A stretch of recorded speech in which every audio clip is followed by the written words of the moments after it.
Welcome to She's in the Weeds. I'm Sam. And I'm Hollis. We're best friends exploring the intersection of pop culture and the female experience. Be sure to follow us on socials and subscribe to the podcast so you never miss an episode. And if you love us, give us that 5-star review. Nailed it. I think it's fine. 1, 2, 3, 4. Hello. Hi. We were just talking about how our recording software just works all the time now. Oh. And for a long time, for whatever reason, we would have to restart it and restart it and restart it. And we were getting so It was mad. so frustrating. It was horrible. Every time we're like, should we just quit doing this? We're quitting the podcast because this is ridiculous. We can't figure out this stupid app to record Was in. it changing it from browser to desktop? Is that what did it? Yeah, which is like, God, what idiots. It's just like the easiest solution. That must be it, because that's the only thing I can think of that we did that. Yeah. But anywho, lucky for you figured it out, guys. Yeah. It works Problem now every time, solved. and we can bring you this riveting content Yeah. that you so desperately need. We were gonna quit, but then we were like, all of our listeners would be so disappointed. Devastated. We can't do that to them. No, it would be way too upsetting. Yeah. Everybody in Porto, our one listener in Porto would be like, no, That's right. this is the only thing keeping me alive. Oh, man. So how are you guys? Just kidding. You can't answer. Yeah. Well, you could let us know. Yeah. You could comment. You could DM. We're still waiting for our first DM question. That's right. Oh, One of you man. brave souls will We've had a chime few. in. We've had a few of our Oh yeah, we had the clown emoji. We did. Some of our friends that listen do send DMs. Oh, and nice. Yeah. Good. Hollis is like, I have no idea because I don't check the podcast DMs. I know. Sorry, every episode I'm like, somebody DM us, please. But I don't ever look. I know. But we don't get a lot of comments on our reels. So comment on our reels. Unless you have something nasty to say, then we don't want to hear it. Yeah, then shut up. Um, Well, I think that's why I don't look, because I'm too afraid of seeing. Oh, I don't read the negative TikTok comments. comments. Yeah. No, I don't read a single one. Yeah. I made the mistake of reading one once, and I'll never do it again. Yeah. Yeah, I don't think I could get over it if somebody was like, you guys suck. You aren't funny and you're ugly. I would be like, I knew it. I knew it. I knew it all along. I had a You've hunch. confirmed my worst fear. I've had a hunch my whole life that I wasn't funny, ugly, and stupid. I should just shut up, and now I know for sure. Yeah, so I don't read the TikTok comments. We do get some comments on TikTok. Not a single comment ever on Instagram, I don't think. Which is surprising because I've heard that TikTok is actually the safer space. That's what I had heard too, and we've talked about that before on this podcast. I wholeheartedly disagree. Really? I feel like people on TikTok are diabolical. Yeah. I mean, sure, you have, when you see posts that have like a ton of comments and likes and stuff, I do feel like there are just as many positive ones. But I feel like I see less negative comments on Instagram. Really? Yeah, I really do. And I don't know if it's a demographic difference. Yeah. If more millennials are on Instagram and we just, haven't grown up so immersed in the digital age as the Gen Zers, or what it is. I'm not sure, but I definitely think I disagree with that now. Yeah. And I don't know if maybe the culture of TikTok has changed since people first started talking about that, but Yeah. anyway. I was just talking with my mom. We were watching a football game and the punter missed the field goal. And I was just like, my mom was like, I'm so scared for that boy. He's going to get destroyed on the internet. And I was like, yeah, he probably is. Yeah, he's probably getting death Death threats. threats. Oh, I know. Which is so insane. People fire off death threats like nothing anymore. I know. Well, I was just telling Hollis, we had talked about these two TikTok influencers a couple of episodes ago, about how they're relatively similar influencers, but one was really getting dragged and the other one was getting all this praise for like keeping it real and all this stuff. And yeah, the one that was getting the praise and really seemed to have a lot of like positive comments and people really just not being as negative towards her as the other one. But she recently got married and I guess was getting death threats to her children were getting death threats because she wasn't posting her wedding content because she didn't really take it. I mean, she said she tried to take a video and something went wrong, and she took that as a sign of, I just need to be present today. And she's pregnant with twins, and she's been with her partner for a long time. So they didn't have like a huge affair. It was just like a small. We're normal people. We just do things normally. We don't broadcast it all over the internet. Yeah. And it's like you almost can't believe it that I just can't fathom it. No. The type of person that would send somebody a death threat to their child because they didn't post wedding content. Yeah. It's so insane to me. Well, I don't even.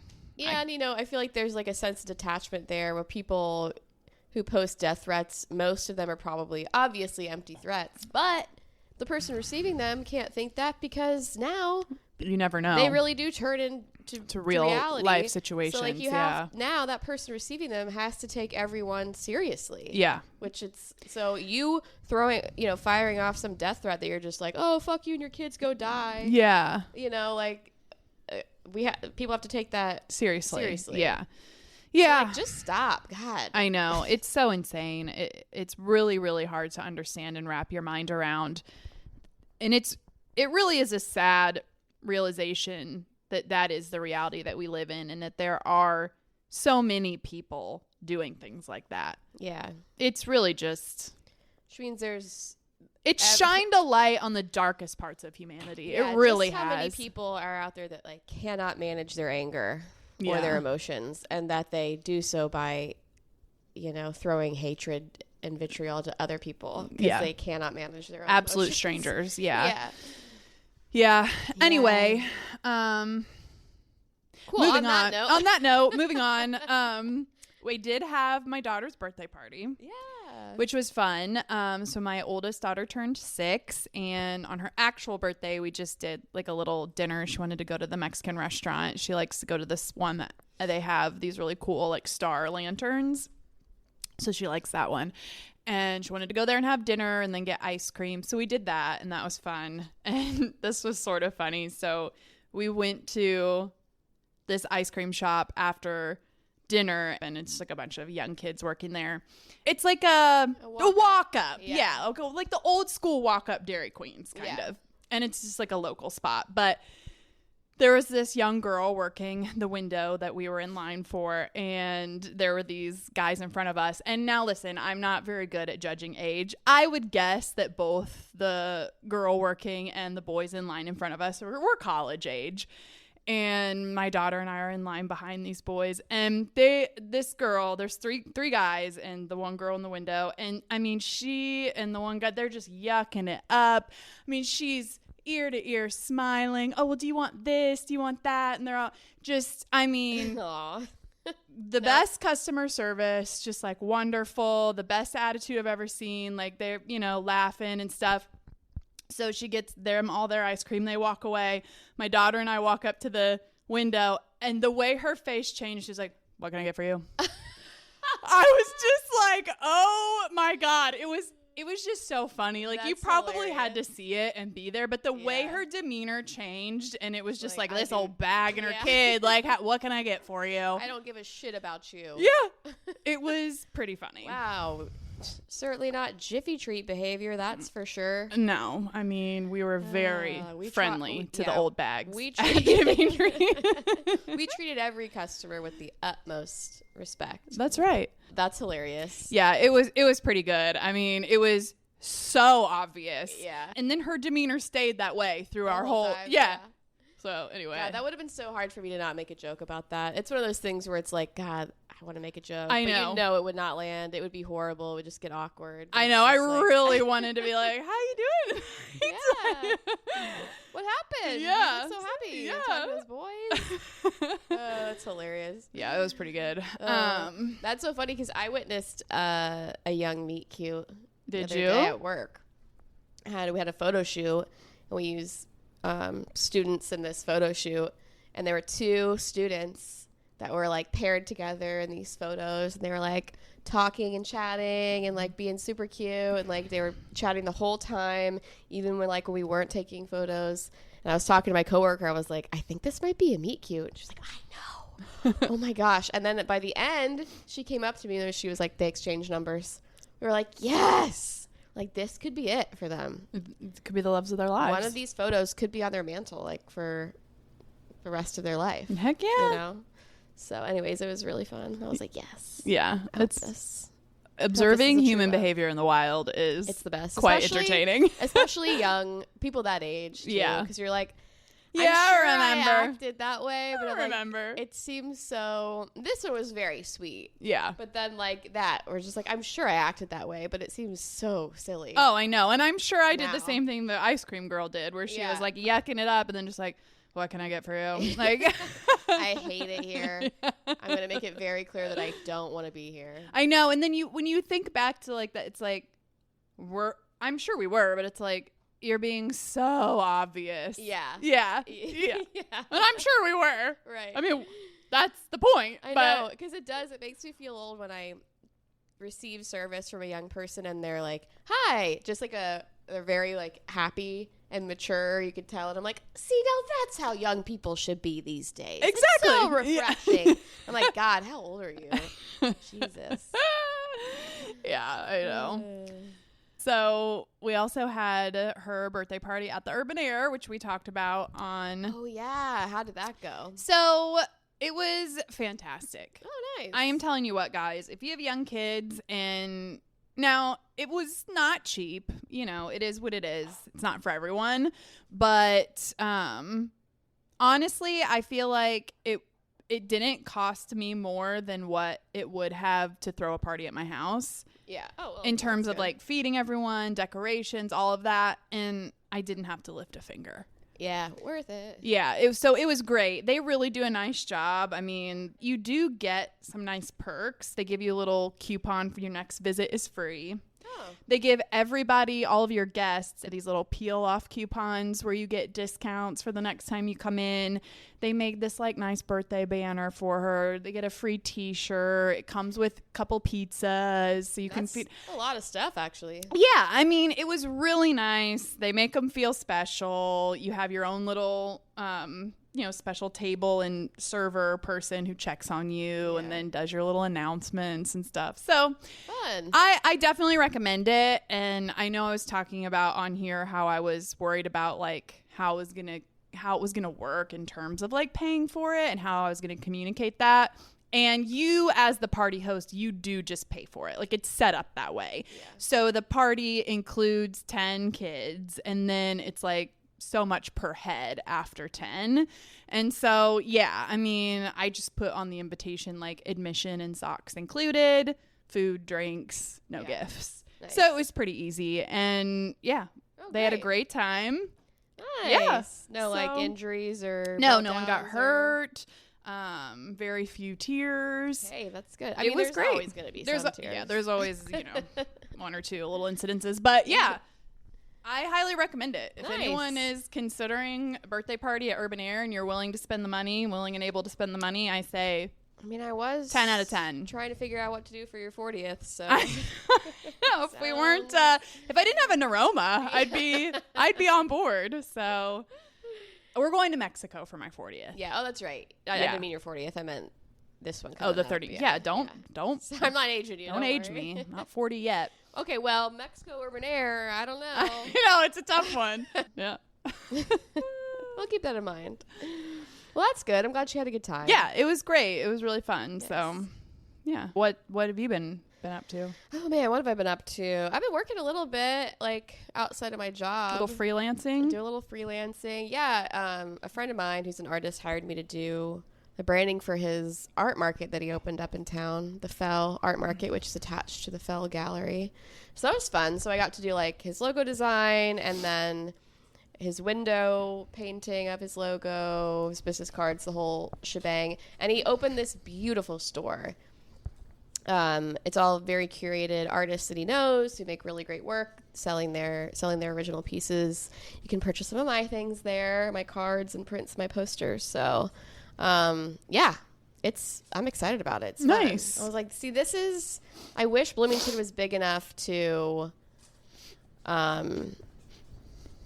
for me to niche down and just do like window painting. Yeah. You know, it's like I'll design you a logo and then I'll do your storefront window. That would be like ideal. Yeah. But there's just not enough of that to go around. So, you know, it was nice to do it, and hopefully I can do it just sprinkled around here and there. But so he had his grand opening on Friday. But it was funny because my uncle was in town, and so my parents came down and my uncle was there, and I was talking to the bartender who's a friend of mine. She was like, oh my gosh, I think someone's buying one of your pieces, because I have 2 originals hanging on the wall and then you can buy prints. And I turn around and I'm watching the owner pull my piece off the wall, and I'm like, oh my God, like so excited, like somebody's buying my piece. And I peek my head in the corner, it's my uncle. And I was like, damn it. Which, not to poo-poo on that. Right. It's very nice. Yes. And I'm grateful for the sale and appreciative that my family is like, yeah, I'll buy your stuff. But Yeah. I thought it was like a stranger. Right. Which I was like, oh my gosh. Like, I'm on my way. one day I'll sell stuff to people I'm not related to. But yeah, so that's That day's not today. Not today, but it's coming. It's coming soon. I have every piece you've ever made for me. You do? Yes. Nice. Yes. Oh, that's sweet. Of course. Yeah, I go to my brother's house and like, I'm like, God, I've made you a lot of stuff. It's probably like, stop making me things. I feel like all my family is like, look, you have to stop making us signs for Christmas because we have 1 million and we don't need any more. We don't have anywhere to put them. I need a sign. You do? With my youngest's name to match the one that yeah, you made for my oldest. Oh, yeah. I'll see if I have something, a board kind of similar. Yeah. Or do you want it like a similar style? Mm-hmm. Okay. Yeah. So I actually need my another goddaughter, one. obviously. Yeah, Yes. or something. I know. I've really been slacking. I've been thinking about that a lot. Like, I used to make things for people, and it was the favorite thing I did. I used to send cards to people, like handmade cards. Yeah. You still do that. I know, but not very often. I'm turning into a corporate slave, or just like I do know. nothing but work, and I don't do anything fun. That's what happens. I know. It is. It's the same thing that happens when you have kids too. I mean, it's like- I was a crafty bitch. I was know. doing all kinds of stuff. And I just feel like I don't have kids. Like, how do I not have time? because All I have is a job. Like, and a dog. Like, I should be able to have more time for things. But like, I get home and I'm just like, ugh. no, I I'm get tired. that. I don't was wanna that way do when I anything worked but at the chill. bank. Yeah. And then I have to exercise and drink a fucking 10 gallons of water. Yeah, I know. It takes a lot of I have to time. whiten my teeth. That's the thing I've really been struggling with. I'm like, when do I find the time for my white strips? Oh, I know. Yeah, like, I know. by the Oh my time I gosh. think about it, Yeah. I'm going to bed and I'm like, I can't possibly stay awake for another 30 minutes. There's no Yeah. way. I got one of those things you put in your mouth that glows. Whitener. Oh, the like light one? Yeah, it came with my it came with my Invisalign stuff. Yeah. It works, but Does you it? have to do it like consistently. Yeah. Yeah. That's the thing. Is like That's how the white strips are. I know. That's how everything is. I If you want it to know. work, you have to be Dang consistent. it. Consistency is key. I know, and that's just the so one thing I just hard. can't do. Well, How that's am I human- expected to be consistent with anything? But that's human nature. It's like we fatigue, we tire of things we have to do all the time. We're burnt out It's like on the eating. consistency. Even sometimes eating, I'm just like, God, I have to eat again. I just did this. Like, first world problem. I fully realize. Yeah. But I know. Well, and if the food just appeared, sure. yeah. But I have to prepare it, purchase it, and prepare I know. it. And just like coming up with the ideas of like of what to eat. Yeah. And like, I know it sounds like a horrible thing to complain about, but I get so tired of it. I'm just like, ugh. There's a video of an interview. I think it's Aretha Franklin. And the interviewer asks her, I can't remember what the exact question is, but it's something along the lines of what's like the hardest thing that you do or something like that. And, you know, you're expecting her to like talk about her career or something. Yeah. She's like, figuring out what to make for dinner every night. And I'm just it like, really yes. is. And then imagine having to feed children. I don't have to imagine. Well, yeah. I'm speaking to the audience. Yeah. Well, I imagine that sometimes. I'm like, what if I had to do this for 2 other people and they didn't like to eat? Or if they're just like, I don't like this. Yeah. You're that's like, the thing. okay, well, sorry. Yeah, that's the thing that's infinitely harder about cooking for children is, yeah, I mean, at a certain point, you know, you're just like, well, they'll eat it or they won't. You know, I mean, some children do have sensory issues or some other things that are affecting. And so there are real concerns sometimes. Sure. But for the most part, you know, if your kid doesn't like it and they don't eat it, okay, they'll eat the next meal or whatever. Yeah. But I do have to factor that in. I mean, there's some things I'm just not going to make because I know my kids aren't going to eat it. Right. So it does limit what you can do. And even, you know, when they're little, I mean, I'm a big soup gal, and I hate when people say gal. Oh, I like gal. Anyway, I like soup a lot, and you know, until they're about 3 or 4, really can't eat soup. I mean, there's just, I mean, they could, but you don't want to mess with it, you know? Right. And so, yeah, it definitely, you have to factor in the kids. And yeah, I had a friend who's like, every time we hung out, he was like, oh, I'm just stressed. My kid will only eat raw hot dogs. That's it. No bun, no nothing, just a raw hot dog. It's the only thing I can get him to eat. I'm just like, that's tough. Yeah. Yeah. But, well, at least he's eating that, I guess. At least he's eating something, yeah. Fed is best, but yeah, it can definitely be tough. And I'm grateful my kids are pretty good eaters, but you definitely have to, it's something you have to think about. Yeah. It's like, are my kids going to eat this? Maybe not. It would just be so frustrating, too, for them to be like, I hate this. Oh. You're like, okay, well, I just spent an hour making it, right. So please don't hurt my feelings. Yeah, you learn not to take it personally, but yeah. Lord, what were we talking about before this? I don't know, but you said you had a Father John Misty circle back. Oh, right. Okay, so the other day I was in my car and I was listening to Spotify and it was on shuffle and a song came on and I was like, ooh, I like this song. I was like, who is this? Father John Misty. Of course it was. Like, oh, damn it. That's what you get. So then I was like, I know I went pretty hard on him last time. And after that incident where I was like, okay, I was like, maybe I should give him another chance. I read more about him, been listening to more of his music. I still ultimately don't like him. Don't get it twisted. I ultimately still have a problem. I just feel like I was a little, my take before was a little premature and not based on enough information. Right. I just want to clarify, like, I understand it's satirical.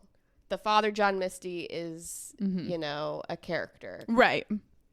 And that this is a persona that he's trying to, like, you know, say something with. Yeah. That's where I think it's too much. Like, yes. I don't really have a problem with a lot of his music. Actually, I enjoy some of his music. It's the onstage persona that's obnoxious, where it's just like, just cut that out, dude. You don't need it. Just make the music. Say what you're going to say with the music. The persona's just, like, taking it too far. That's where it becomes nauseating. And it's just like, you can't tell if it... Obviously, it's not sincere because it's supposed to be satire. Right. But then it's just like, okay, that's where it gets a little like, get over yourself. Yeah. It's so hard to do correctly. Yes. You know what I mean? It's so hard to nail. And I think that's the issue, where it's like, you're doing it with the music. You're just going a step too far, and now you're like undoing what you've already done with the music. Yeah, the persona is taking away from the authenticity of the music. Yeah. Yeah. And it's a little over the top, and like, it's that persona on stage, you cannot tell it's satire. Right. You know, it's almost too sincere, where you're like, this is just how this guy really is, and now you're missing the mark of what you're trying to achieve. Right. I think that's what the message is getting misconstrued. Yeah. Yeah. Yeah. Which is a shame, because honestly, a lot of the themes of his lyrics I'm on board with. Right. You know, and I agree with, and I think we come from a similar place, although maybe a little bit more. It's the delivery. It's the delivery, 100%. Yeah. Yeah. So I don't know. Maybe he'll like grow out of it or get tired of it and stop. But maybe he'll stop. Maybe he'll stop, and then it'll be good. But I would imagine there are people listening who are just like, this girl doesn't know what the fuck she's talking about. She doesn't understand the plight. Right. So I spent some time educating myself on the plight of Father John Misty. I get it. Right. I'm just not totally on board. Right. So there. And that's fine. That is my circle back. Perfect. Yeah. Love it. We love a circle back here. Yeah. Are we circling back to our marriage stat? We did do a little research. The statistic that kept popping up was basically people just saying that reportedly single women were happier and healthier than women married to men. Right. And it was sort of like, okay, well, where is this data coming from? Yeah. We were talking in the previous episode about a video that had surfaced of Elizabeth Gilbert talking about it. And then we discussed that. But, you know, we had kind of said in the episode, like, where does this data come from? So we looked it up. And it seems like the majority of the data for single women, you know, reporting more happiness and seemingly being healthier and having overall higher scores of wellness, if you will, is coming from a study that was done at the University of Toronto, and then the reported findings on that. And the sample size was roughly 6,000 people, just under 6,000 people. It did say that the average age was early 30s, and the sample size did include multiple countries. It was like US, UK, Mexico, Portugal. So primarily Western cultures, but there were quite a few countries in there. Yeah. So that's where that data is coming from for the most part. And then it did say, and this was probably the main takeaway for us, that study was done at the University of Toronto in 2024. Last year, okay? The data that is supporting this idea that married men are typically healthier, happier, and have overall higher scores of wellness than single men says that data comes from many studies that have been done over the course of many, many years. Yeah. And so the main takeaway for us was that, of course, nobody was studying anything about what makes women happy until last year. Yeah, everyone was like, you know what we should do? Maybe we should ask the women how they feel. Right. And then they were probably like, Bob, you're a genius. God, give this Why didn't anyone think of it before? Right. So anyway, we've been studying what makes men happy for many, many, many years, over many, many, many studies. Like, are these fucking wives making them happy or not? I think my theory is they're ruining all their lives. Let's just find out for sure. Let's find out the truth here. Turns out, wait, imagine that. But of course, you know, basically the conclusion was that there are many, many caveats, and that there was no, there's no conclusive findings that it is the marriage to men that is making women unhappy, or the marriage to women making the men happier. I mean, it's basically just, here is some data. Yeah. You know, but there are lots of caveats, and that you really can't draw any solid conclusions from it. Right. So there you go. Yeah. I mean, do what makes you happy individually. Yeah. Yeah. I mean, not to be ignored.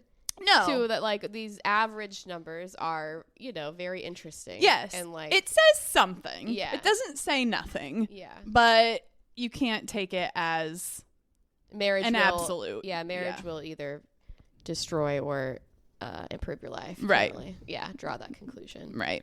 So one of the interesting caveats was that they were, you know, it was really kind of unclear whether or not it's sort of like the chicken or the egg, which came first, because they were saying that, you know, there could be a conclusion drawn that simply people who are already happier and healthier are getting married. Right. Yeah. You know, so there's so many different ways that you can look at this. Right. Yeah, and you'd have to include a much, much larger number to be able to like. Oh, absolutely. I mean, it would take huge sample sizes and many, many years of study connecting the answers to groups and like to really be able to draw any solid conclusions about it. So we'll see. Now that we're studying women as of 2024, now that we've got women in there, maybe we can figure some things out. But let's hope. Let's hope. Speaking of marriage, do we have anything to say about Keith Urban and Nicole Kidman? No, honestly, we don't care, honestly. Yeah, it wasn't like a relationship I was invested in any way, honestly. Mm-mm. I do love Nicole Kidman as an actress. I will watch anything that she's in. Oh yeah, she's fantastic. Wonderful. I was talking at work with a group of people about the Taylor Swift Travis Kelce wedding, and I was like, well, when they get divorced, and they were like, oh, well, you don't think they're going to stay together? They seem happy. I was like, guys, come on. You're celebrities. Yeah. Of course they're not staying together. I was like, maybe they won't break up in a year, but like, there's no way in hell they are going to be married forever. And then somebody was, well, yeah, look at Nicole Kidman and Keith Urban. I was like, see? But then, you also you kind of have two camps with that where, yeah, okay, Nicole Kidman and Keith Urban are separating, but at the same time, 20 years is a successful marriage. Absolutely. Yeah. I think I've always thought that like, yeah, just because the relationship ends doesn't mean it wasn't a failure. success. Yeah, absolutely. Like, I think if you make it 20 years, then that's pretty good. But then you have the opposite camp is sort of saying, like, if you've been together and you've made it through all these ups and downs for 20 years, figure it out. Right. And it's interesting because I can see it from kind of both sides.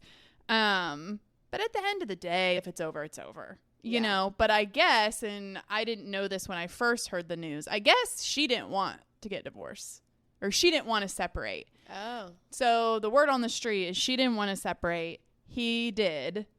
She was trying to fight for it, and he was like, no, they haven't been living together since the beginning of summer. He wanted to officially announce the separation. She didn't want to. They did. And then the next day it was reported that he has a girlfriend. Ouch. And I don't know how much truth there is to that. I think both things were reported by TMZ, both the separation and then also the fact that he has a girlfriend were both reported by TMZ. So I don't know, but...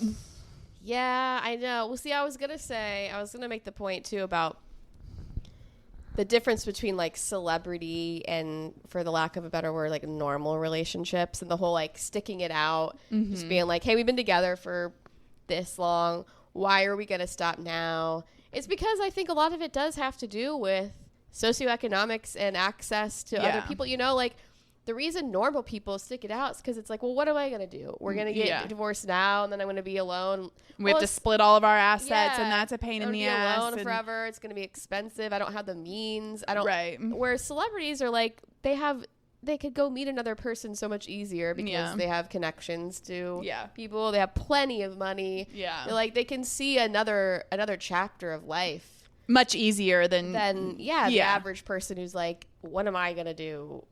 Exactly. Start all over again? That's impossible. Yeah. For me. Right. So definitely. And it is crazy too with marriage that, like, I think it's a beautiful thing when you can stay together and find a working relationship in all the stages of your life, because ultimately we all change throughout our lives. Right. I mean, that's miraculous. Yeah. It also seems impossible. Yeah. I mean, that's where luck comes in, I think, with marriage. You either grow and evolve together or you grow and evolve apart. And I don't think there's always a way to realign, you know? And so, I think there's definitely an element of luck that comes into it because, you can work hard, but if you're evolving in a totally different direction from your partner, then...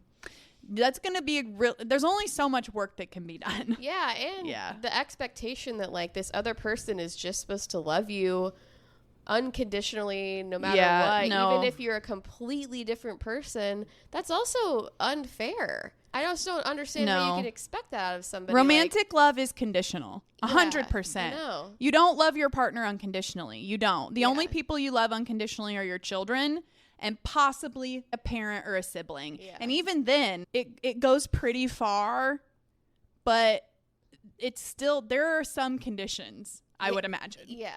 So, and your partner absolutely is conditional. And part of making the commitment to being with somebody is understanding that, and that you have to hold up your end of that bargain. Yeah, for sure. Yeah. And that, like, if you radically change as an individual and what you believe in and your values. Or you do something to break the trust or, then there are 100% conditions for romantic love, and they can look different for different things, but I mean, if you're a completely different person and you have completely different goals and you want completely different things out of life, then I mean, right. So I know Kanye West and Kim Kardashian are a perfect example. Yeah. Like, my gosh, that guy's a different person. Like, because he was relatively normal when they got married, wasn't he? Yeah. I mean, I think I don't know. Maybe not normal. No, but but reasonable to a degree. Acceptable Yeah. degree. And a lot of that is obviously mental health issues, but I mean, Yeah. that's a whole other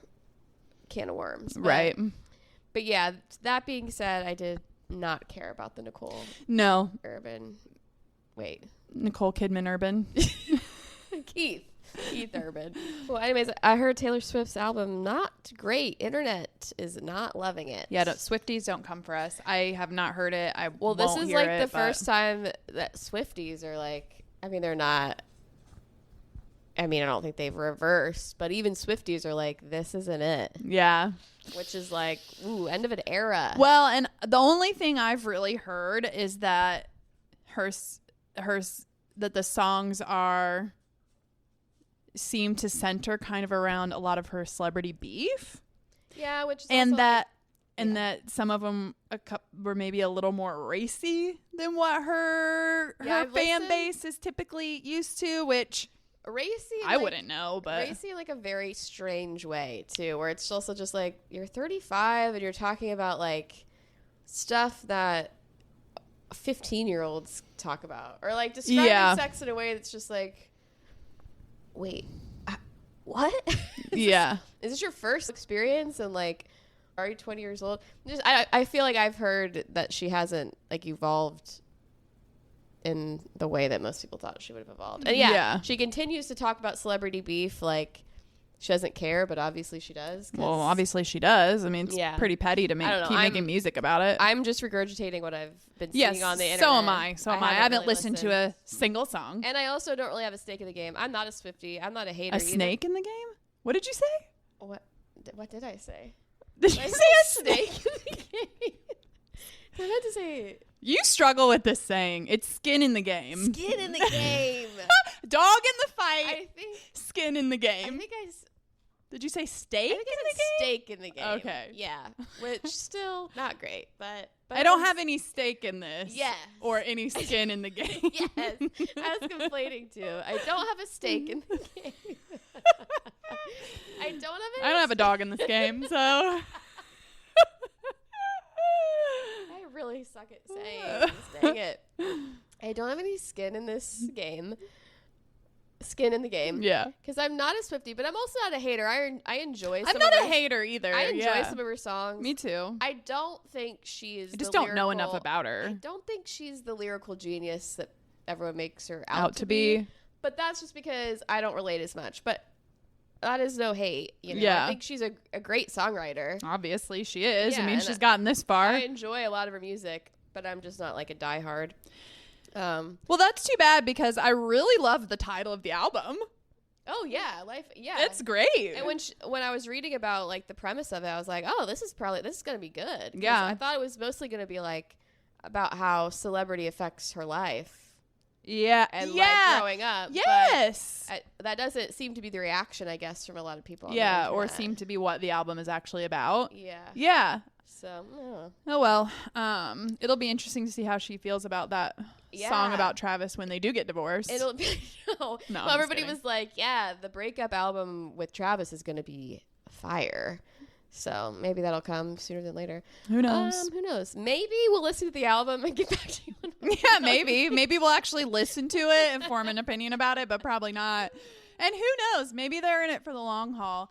She does kind of seem like the type to me that would be like, listen, if I will say yes, I want to marry you, but we will not get divorced. I could see her being that type. Like, she has that reputation for being so perfect, which must be so exhausting. And I kind of wish that's what the album was about, being this perfect showgirl.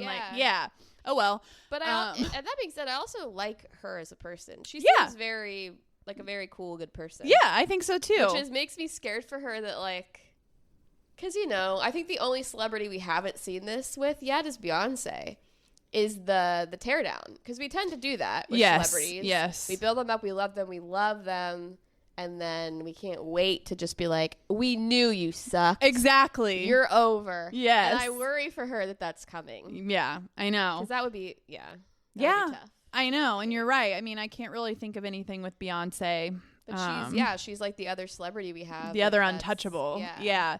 Yeah, so I don't remember what I was saying before, but yeah, so I could definitely see her kind of laying that expectation out of, well, you're stuck with me if we get married because I have this reputation for being perfect and we will stay together.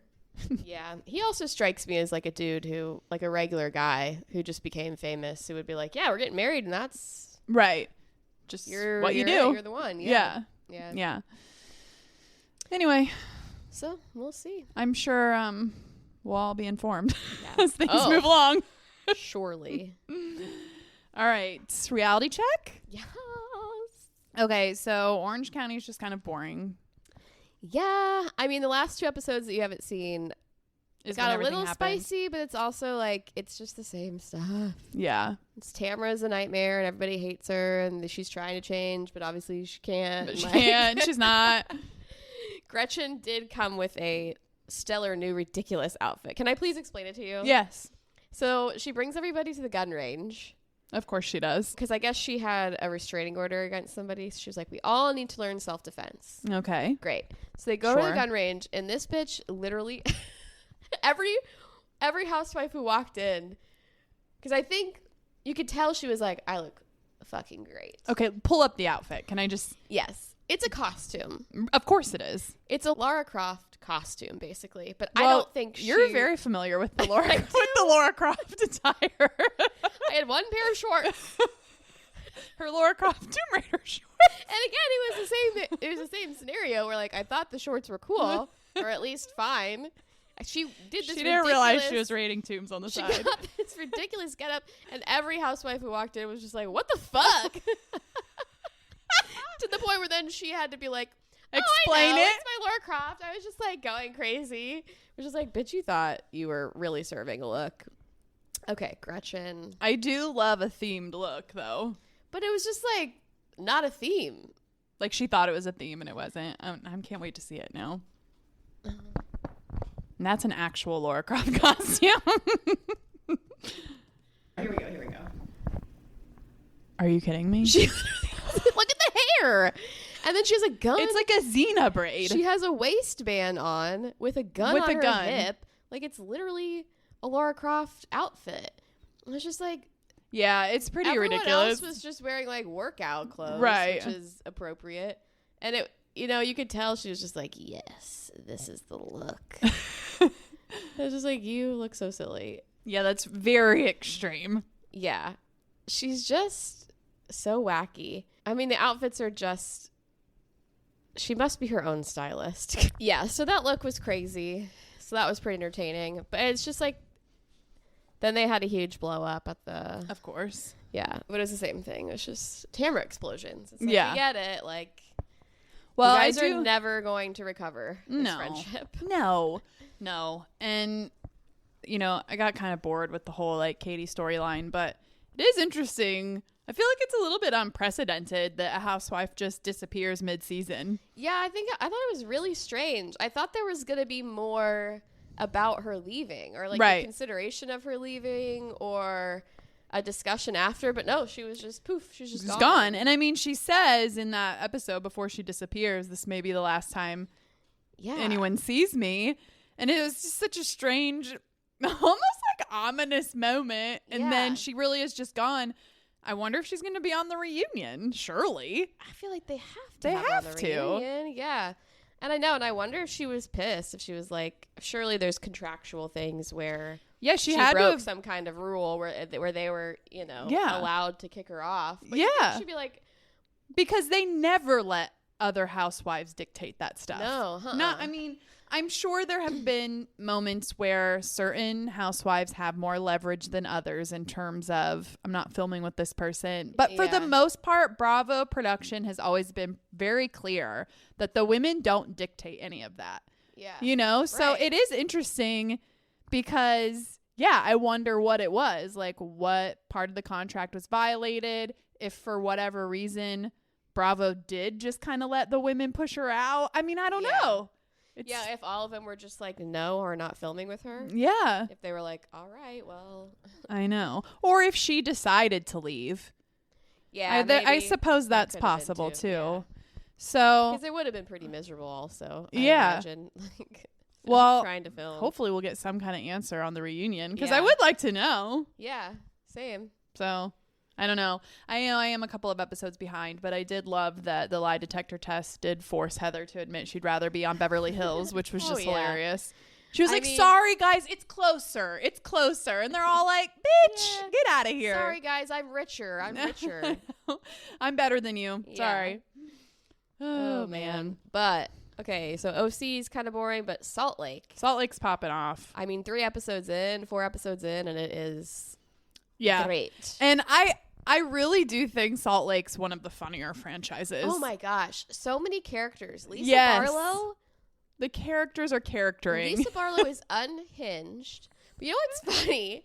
Because you saw her, like, her unhinged meeting where she, like, brought all the poster boards in. No! Oh, my God, Sam. I'm sorry. Okay, well, we have to wait. Okay. But you're in for a treat. It is insane. No. She is how am peak- I behind? I she's thought I... Peak Lisa Barlow. Oh, bummer. Okay, well, I'm kind of ruining this episode. What else happened, though, we can talk about? Let's see.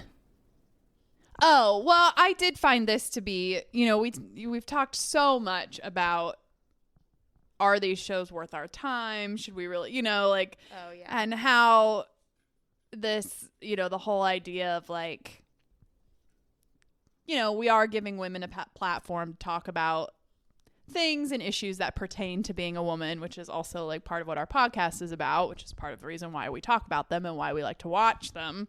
So in the episode where the women are doing the camping thing, and this may have been the first or second episode, honestly, but they were all sort of talking about motherhood and like different things going on in different chapters of their lives. And, you know, Heather was talking about, she was just being really open and honest about being excited for the next chapter of her life and like her last child leaving the house, which I think is something that probably a lot of women are afraid to say or admit. You know, there's this whole like idea of empty nest syndrome and how women, you know, it's like, oh, what do I do with myself? And like, I'm going to be so sad when my kids leave. It's one of those things where two things can be true at the same time where, yeah, you probably are going to be sad, but I'm sure there are a lot of women that are like, it's time for me now. And, you know, Heather was saying that and just being very honest about being excited for the next chapter of her life. And then Bronwyn was sort of saying how she was trying to keep her child there, you know, and how she was afraid of her leaving. And I do think that, you know, she was trying to relate to Heather, but it came off a little maybe like she was trying to say that like, oh, you know, I'm a better mother because I actually want my kid here. Right. But really in her confessional, and this was something that really resonated with me, she said, it's more about like, you know, your kids leave and you're like, oh, I'm going to go do something fabulous with my life now. And she's like, but what if I don't? What if I don't go out and do something fabulous? And she's like, who am I if I'm not Gwen's mom? It's more of an identity crisis. Oh, sure, yeah. And I Which just thought I think is the most common. Oh, absolutely. Yeah, absolutely. Like, who am I if I'm not a mom? Right. And it was just an interesting juxtaposition of one mother kind of feeling the fear of that identity crisis and another woman ready to embrace this new chapter. Yeah. And both things are valid. Yeah, for you sure. know? And then Whitney was talking about how, and this is something that we struggle with as women and mothers and having careers. You know, she really went all in focusing on her career and trying to make this business work, and then it didn't work out. And then she made a comment about how now all I really want to do is be home with my kids, and I can't be. Yeah, so I got to figure out how to make money. Yeah. And so I don't know. I just, you know, we talk a lot about, are these shows really doing any good? And I do think in moments like that, when you see such relatable things and like giving women a platform to talk about those things, it's great. And I enjoyed hearing those conversations. Yeah, and I think that's what the Salt Lake ladies do the best, is they provide the crazy entertainment because they are so wacky and eccentric and just like larger than life, over the top personalities. Yeah. But I feel like they also talk about the most candidly relatable topics too, which is kind of interesting because they're at the same time, some of the most unrelatable Right. women because of the way they, spend money and, Yeah. their fashion and all that. And they're so over the top, but they also like Bronwyn's outfits, not relatable. Right. Her plight on her motherhood identity crisis, very relatable. Yeah. Yeah. So anyway, I enjoyed those conversations and and then, Mary dealing still with Robert Jr. and I guess things haven't been going well. I know, it seemed like in the news. I know. She's sad. Yeah. So but yeah, and I mean, she's been open and honest with her journey with that and yeah. Okay, what else? Oh, and I'm sorry, but like Brittany is just sending me already this season. She's the best. I'm so glad she stuck around. Me too. She keeps the pot stirred for sure. Yes. She's just like, ping, pissing this one off. Ping, pissing this one off. Ping, ping. Like, she just can't help herself. She can't help herself. And the way her announcements, and then the way she just like makes it about her. Yeah. And the women are like, what are you even talking? Like, yeah. she's like, well, I'm still mad about this. Yeah. But I don't disagree with her a lot of the times. Right, I'm like, we can't just ignore the fact that you called her a prostitute, basically. Yeah. Right. But, like, just her delivery is awful, and I don't think. And her timing. Her timing's bad. And it's hilarious. And I also think she will just always be the one they've decided is dumb. Absolutely. And the outsider. So it's like, she'll never be able to win. No. Even if she has a point, which a lot of times she does. Yes. Like, hey, I would still like an apology for you calling me a prostitute or whatever it was. No one respects that was fair. her. Yeah, exactly. No one respects her, and I feel like they still haven't accepted her into the group as a housewife. No, And is she? What? Well, that's the thing. I didn't pay attention to the credits. Is she in the credits? I can't remember. I don't know if she's full time or if she's still friend of, but they haven't accepted her as really part of the gang yet. No, it's like the schoolyard thing where like she's always gonna be at least for a while. Yeah. She's not earned her spot, and if she does, we'll see. Nobody takes her seriously. No. But the announcement of her getting engaged to what's his face and then unengaged. Oh my gosh! But they're still together. Yeah. Oh my god. I feel so bad for her. Drop the Osmond. He's a creep. Move on. Yeah. Yeah. And I think he probably just wants to be on the show. Oh, of course he does. Yeah, he seems like the type. Yeah. Too funny. So, okay, moving on because apparently I'm not caught up, which I don't know what my problem is. We'll do a circle back. We've got plenty of circle back moments, opportunities. I can't wait for you to watch the Lisa Barlow episode. Yeah, I don't know where I've been. I thought I was caught up, but I guess not. In the City has been announced. I know, which you called. Yes, I'm very excited. Yeah. I do feel like I haven't seen, I don't know, the thing that we just watched before we started recording said that there hasn't been any like confirmation of who's going to be involved. I feel like I read something that said it was Lindsay, Kyle and Amanda, and Andrea and his wife had all confirmed. So I don't know. We'll see. I didn't see anything about Carl. I know Paige had announced, leaving Summer House, but I almost wonder if she knew about this because I feel like she would maybe do a show in New York. Yeah. I think it was just she was, they've aged out of Summer House and we Yeah. all knew that was coming. So yeah, I'm curious to see. I can't imagine that Bravo wouldn't offer it to her. I feel like they would. So what does she do for money now? I know she has Daphne. It's Giggly. Oh, of course, Giggly's Yeah, one, it's the biggest podcast in the world, basically. I forgot about that. Yeah. And then she also is an Amazon influencer. Oh, She's been doing that for a long time. I assume she had all kinds of like sponsor endorsement things. Yeah. But. Yeah. She's a pretty successful Amazon Fancy influencer. Feast. She got that Fancy Feast commercial. Oh, yes. Yes. I think as far as what I've seen and read, Daphne, I think, is doing fairly well. Yeah. Oh, so, good. it seems to be continuously selling out and restocking. So nice. I feel like that's positive for her. But yeah, I mean, I would think Bravo would offer it to her and then, we'll see what happens. And then Carl, I would think I wouldn't see why Bravo wouldn't have any reason to not offer it to him. And then he's with him opening Soft Bar. I can't imagine he wouldn't want to promote that. Yeah. And like, what else is, I mean, he was in such crisis about what am I going to do with my life? I can't imagine that he wouldn't accept an opportunity to stay on television.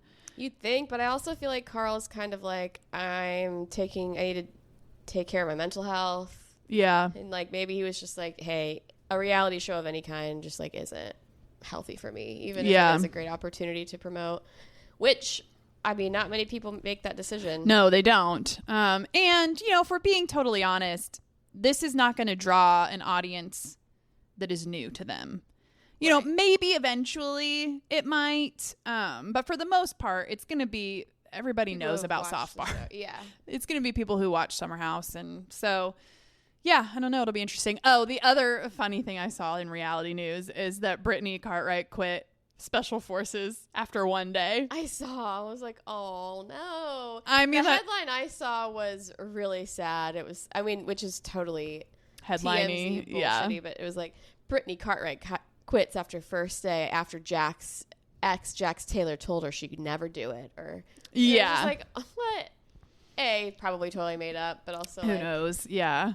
Probably just something he would say for sure. Oh, for sure. Oh, I'm sure. Yeah. I'm sure he's been dragging her since he found out she was going to do it. Yeah. But yeah, I mean, but also good for her to be like, this sucks. Do this.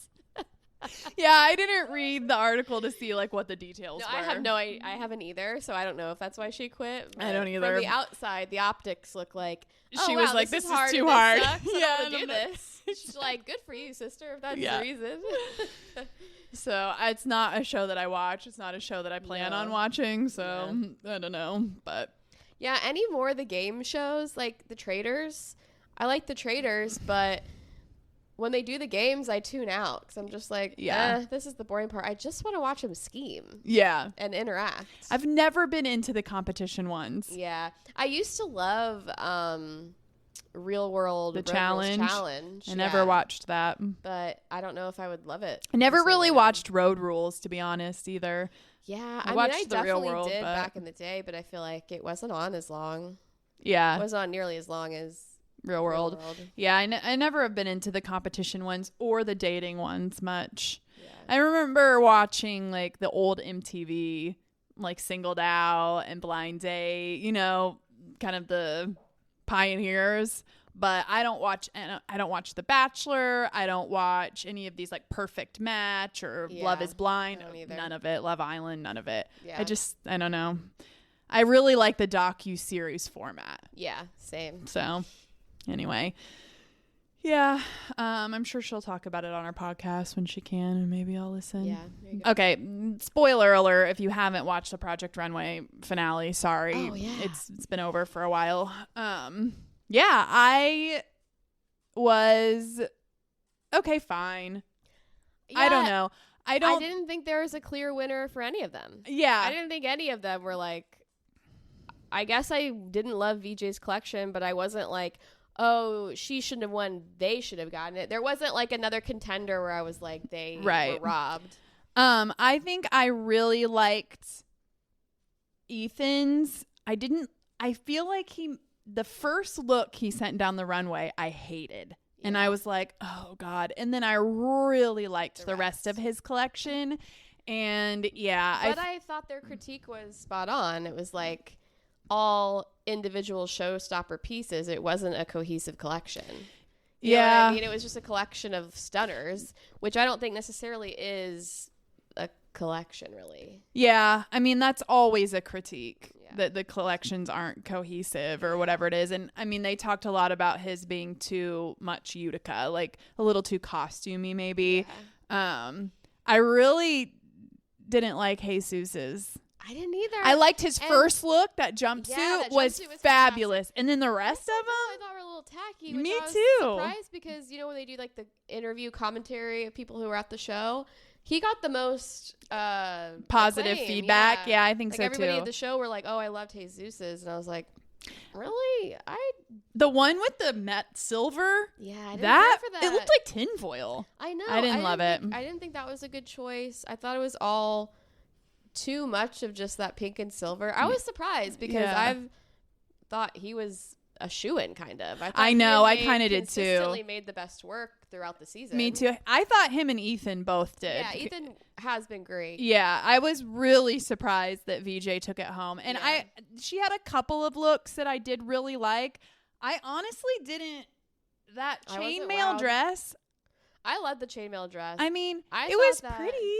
I just didn't think it was like anything. It was just draped. Yeah. I don't know. I mean, and of course, I'm not a seamstress. I'm not a fashion. My opinion means nothing. I thought, but his downfall or her downfall was that color she picked. That the like silver. the sea foam.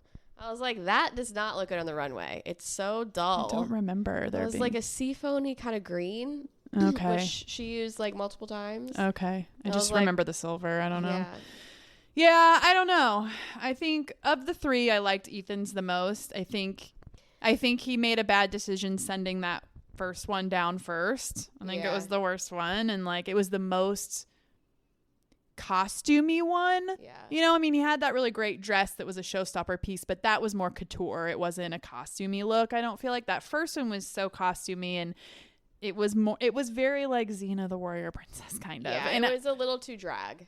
Yeah. But they were all incredibly creative, and you could tell just like well made. And just like, how did you do that in so many days? Yes. So I think he was my favorite. But I agree. There wasn't a clear winner amongst the three. I mean, I feel like they all had great pieces, and then they all had kind of equally deserved critiques as well. It was like, I wish Ethan would have done like his style of like a cocktail dress or like a day outfit. You know what I mean? So it wasn't just like crazy insane evening gowns that you would wear, you know, nowhere. Right. You know what I mean? I feel like that's what they were wanting out of him. And I think that was kind of spot on. Yeah. But yeah. That being said, the show was good, but like, man, it's just not what it used to be. Yeah, it's not the same, no. But I enjoyed it. Yeah, me too. I'll keep watching. Oh, for sure. Yeah. I really enjoyed it more than the one that her and Tim did for Prime. Yeah. I do like the just the traditional format over what they were doing there. Same. And I do enjoy it more with Heidi than anyone else. I mean, Carly Kloss was good. I have no complaints about her. Yeah, she was she's fine, but you know, having Heidi's just OG. Yeah.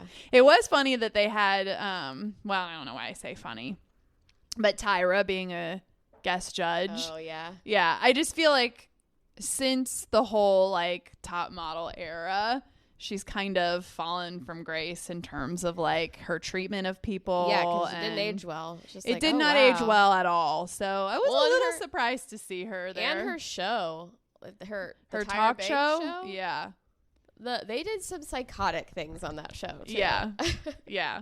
So apparently the world's forgotten. Yeah. all the things that Tyra Banks has done. No. But I think she's still held in esteem though. She's like, in the fashion world. Wow, I thought it was like, oh wow, that was psycho, but she's Tyra. Yeah. Yeah. But they did bring Michael Kors back, which God. Yes. I mean, I love RHOC. He's a perfect addition. He kind of fills the Michael Kors hole. Yeah. But it was really fun. Yeah, to see him back. And I will say, like, this is one of the things that, and again, like, I just don't know enough maybe about the fashion world, but are people actually wearing Michael Kors? He's aged for sure. I think the woman he designs for is older now. Yeah. And or designed for in the past. But I don't know. I feel like he's still pretty like. Yeah. But I think he became, what's the word I'm looking for? Commercialized in a way where he wasn't. It's not as considered. High fashion anymore. Yeah. Because I guess that's more what I'm saying. But I just mean when I think about like coveted labels in terms of like, I mean, you can go to the Edinburgh Outlet Mall and get a Michael Kors bag. Yeah, like that's not like a coveted. Yeah, it's more accessible. It's much more accessible, which isn't a bad thing. Yeah. Oh yeah. No. It's just interesting because I feel like he's one of the few like accessible designers that's sort of held in that esteem of like being one of the greats. Because I think he still has lines that are, I think he's more high fashion. Yeah, an accessible line. It's more retail, close to retail. Yeah. Than like high fashion, or I don't know if I'm using the right terminology. I don't know either. But I think he probably still has lines of clothes that are, super not expensive accessible. And, yeah. coveted and yeah. And I feel like I see more of his like Michael Kors bags. Yeah. Too, that like I'm trying to think of like where like his clothes.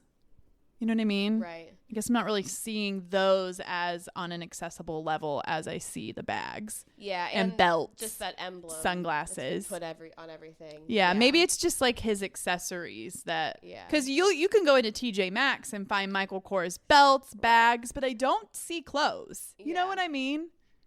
No, that's true. So anyway, it's just a little sidebar. Yeah, just a sidebar. No, just a little sidebar. Astute observation. Yeah. Okay, should we grape and gripe? Let's do it. Okay. All right, so my gripe, since we were talking about Spotify earlier with Father John Misty, I've been experiencing this thing with my Spotify, and listeners, let me know if you experience this too. It used to happen just very let seldomly. us know anything. If there's anything you'd like to let us know by leaving a comment or sending a DM, we're here to listen. This used to happen seldomly where like it would do like a static crackle for like 5 seconds randomly, and it would only be like every so often, and now it happens every time I turn on Spotify, that like I'll be listening to something and then it'll do this like staticky breakup thing, and I can't tell if it's like my internet connection, if it's my car connection, but it happens in my car, it happens on my phone and my headphones. I don't think it's the internet connection because it happens anywhere. Yeah. So I'm like, is it a Spotify thing? Like, if so, is it my phone?